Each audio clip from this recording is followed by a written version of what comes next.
اهلا وسهلا بنور العين. معكم حازم ابو عزام ورجعت لكم فيديو جديد.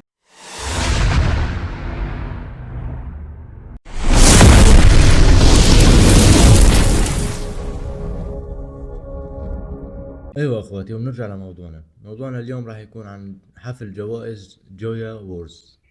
عجب قلتها صح؟ لازم صح هيك. جويا وورز. المهم معلم، بدنا نحكي شو صار بالحفل واطلالات مشاهير اللي طلعوا بالحفل.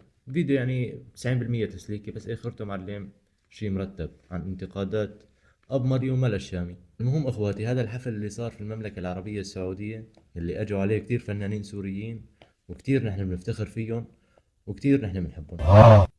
وطبعا يعني اذا حابين تعرفوا شو صار بالحفل وشو صار بعد الحفل، لازم تشاهدوا هالفيديو اكيد للاخير، لاني معلم طول الحفل شي 7 ساعات، وانا ضليت سهران للساعة 2 في الليل مشان انقي لكم لقطات واعطيكم الزبدة والشي المهم من هالحفل وفرجيكم عليه. عرفتوا علي كيف؟ المهم معلم، هلا اهم شي تحطوا لنا لايك وتعليق حلو مثلكم، تشتركوا في القناة، لاني هذا الفيديو تعذبت عليه كثير. يعني سهران صار 2 في الليل، وبدي اخلص هالفيديو واروح راسي ونام، بكره عندي شغل. خلونا نبلش. اهلا وسهلا اخواتي. المهم هذا الحفل اجتمعوا فيه كتير فنانين عرب واجانب وغرب، بنعرفهم وما بنعرفهم، وكتير معلم عالم. بس المهم انا اللي طاج مخي، هذا ايش جابوا لهون؟ ايه هذا ايش جابوا لهون للحفل؟ هذا مصارع، ايش له بالفن وايش له بالهذا؟ المهم ما علينا، بس اهم شي بتعرفوا ايش شو؟ والله مرته حلوة.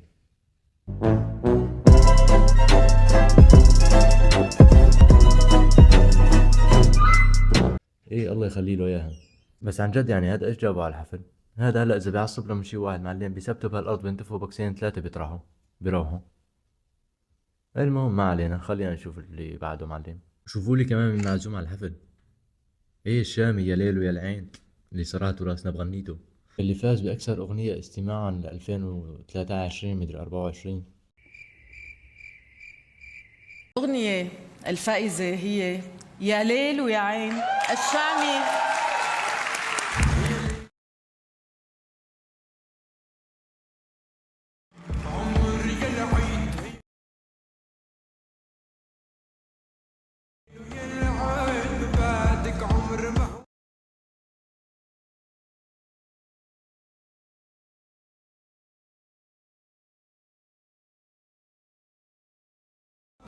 إلي الفخر والشرف إني واقف أمام نجوم كبرت أنا وعم شوف وجهن، وأصوات كبرت أنا وعم بسمع صوتهم. وإلي الفخر إني عم مثل سوريا بلدي العزيزة.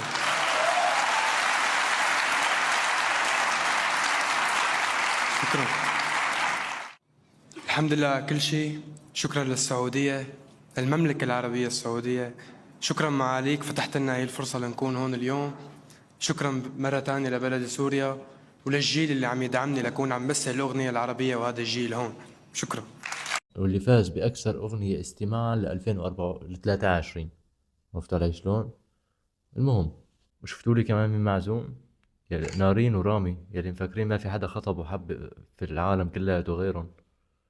بس بتعرفوا انا مزعوج على شغله، ليش ما عزموا بيسان ومحمود ملوك الكياتي، السنافر الصغار؟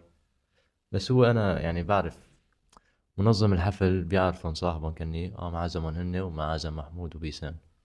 دفع له كم مرة، تعال اتبع، دفع له كم مرة. ماشي يا اهلي حارة اللوز. بس انتوا شوفوا شو اللي صار بالحفل، يلي خلى كل الحفل يبكي معلم. أنا سعيدة على قد ما أنا حاسة إنه يا ريت كانت أمي معي، لأن كانت زعلانة مني إني ما كملت دراستي. بدي إياها بس لو تطلع وتشوفني وتقول يمكن طلع مني شيء، أي شيء.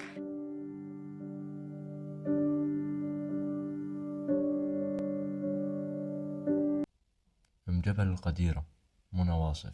شكرا لك منى واصف فنانتنا القديرة، نحن كلياتنا بنحبك. I love you جدا كثيرا. بس يا عيب الشوم شو صار بالحفل؟ لو تشوفوا شو صار تفرجوا. بدي اقول بس لانه وراك الاستاذ انتوني هوبكنز، فما بدنا نخليه كثير ناطر. اذا بدخلوا معنا على اللقاء تفضل. اكيد. I'm sorry guys. ما بقلبك إذا بتستحي لك هذا بطل مسلسل الخائن ولك والله تمثيله حلو، بس انتم معلم بتحبوا الأجانب. نعم ما في قلبكم يا زلمة، هذا هيك بتسوي فيه، بتبعد عنه، بتروح بتلحق للأجنبي. يعني بشو ما عليكم إذا بتستحوا. بس والله لو أنا مكان قيس لانتفوا بوكس للمذيع معلم بشلوا فيه. ما علينا على اللي بعده. هلا بدنا نعدي هيك على إطلالات النجوم، كذا لقطة هيك على السريع مشان ننتقل على الفقرة اللي بعدها. مريومة، عرفت علي شلون؟ على كل حال الله كريم، إلا هيك ما الله يكرمني معلم وروح لهونيك ويكرموني أنا كمان، بس عقشوا ما بعرف. عرفت علي شلون؟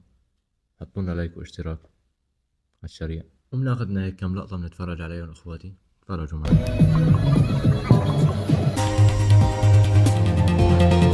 شوفوا لي هاي حاطة نمر كامل على كتافه وماشي.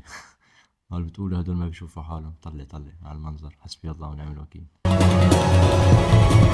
ما في برداية باب برداية شباك معلم الا ما جايبتها معلقتها على حالتها وجاية على الحفل. حسبي الله ونعم الوكيل فيكي انت الثانية. ايش هالموضة هاي الطلعانة؟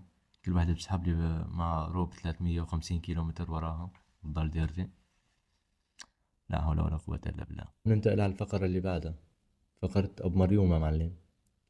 احلى فقرة هاي، بيروحوا لألكم. وهلا خلونا نحكي بموضوع جدي شوي. نحن في بلدنا ما بنحب نشوف حدا ناجح، طبعا الا من رحم ربي يعني.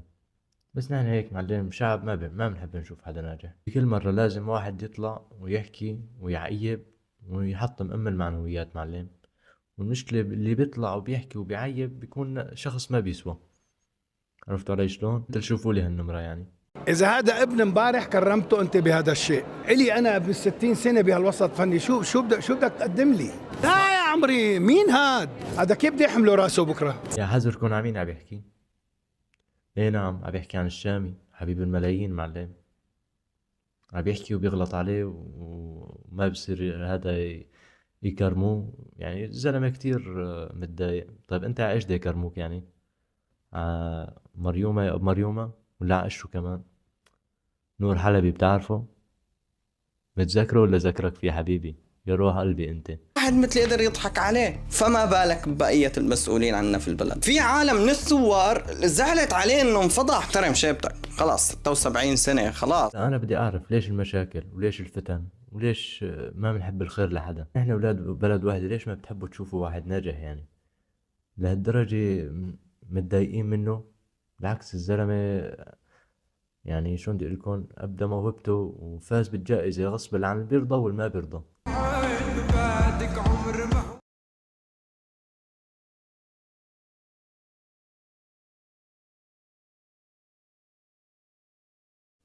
يعني غصب عن عينك انت احمد رافع معلم اخذ الجائزة وهيك وقهرك فيها معلم. على كل حال يعني شوفوا لي على الفيديو ايش عم بيحكي احمد رافع عشان تعرفوا ايش عم بحكي انا. شفنا تكريم الفنان الشامي، في كتير الانتقادات صارت انه شاب صغير وبكير على التكريمات، انت شو رأيك؟ هذا غلط، هذا كبير غلط. هذا كيف بده يحمله راسه بكرة؟ كيف بده يحمله راسه بكرة؟ بس قل لي على التكريم قصدك؟ لك إذا هذا ابن اليوم أنت كرمته، فأنا ابن 60 سنة بالفن، شو بدك تحكي عني لك؟ إذا هذا ابن امبارح كرمته أنت بهذا الشيء، إلي أنا ابن 60 سنة بهالوسط الفني، شو بدك تقدم لي؟ شو بدك تحكي عني؟ غلط. في كتير ناس صار تقول انه بكير ينحط بخانة أصالة وأحلام وهي الأسماء. لا يا عمري، مين هاد؟ حرام انت بتحط عمالقة وبتجيب انسان غير معروف بدك تصنعه فورا. صعب صناعة النجم، صعب صناعة النجم بده ناس مهرة يشتغلوا فيه لحتى يصنعوه. أعوذ بالله. ولك احمد رافع ليش كل هيك شادد على حالك؟ ليش كل هالقد متضايق ومحموق؟ ارخي حالك احمد رافع، هدي اعصابك يا روحي، ارخي مش قد ما بدك رخي حالك. طيب يا احمد رافع، انت شلون بدك اياهم يكرموك وانت ملتهي بمريومة ورخي حالك؟ انا هي ما بعرف يعني شلون بدك اياهم يكرموك؟ عايش بده يكرموك؟ عرفت علي شلون؟ يعني ما في شيء تتكرم عليه يعني. اتركونا من الموضوع. ايش هاللبس اللي لابسه لك احمد رافع؟ والله بذكرني بشغله بس هيك مخي ما بيجمع. ايش شو عم بتذكرني يا ربي؟ ايه شوفوا لي على الصورة. بربكم ما في شبه. هلا اتركونا من هالموضوع. لك صحيح انت ايش هالتياب اللي لابسه معلم؟ تحس تيابك معلم كلهم سرقوا من شراشف ستي معلم ومخيطون عم تلبسهم. استنوا انا اعمل نظر فيها اكثر. احمد رافع لك شوفوا لي في ربكم ما في شبه. طيب وشوفوا لي هيك كمان ما في شبه. شبه كتير والله العظيم. لك علي الحلال بتحسوه هربان من عالم الألمونس. وبالنهاية بتمنى التوفيق للجميع وبرافو عليك يا الشامي، وإن شاء الله من نجاح لنجاح وبالتوفيق للجميع يا رب. ولا تنسونا من دعمكم ولايكاتكم واشتراكاتكم وبس. السلام عليكم. وإلى هنا سيداتي سادتي تنتهي سهرتنا لهذه الليلة. نتمنى لكم جميعا نوما هانئا وتصبحون على خير.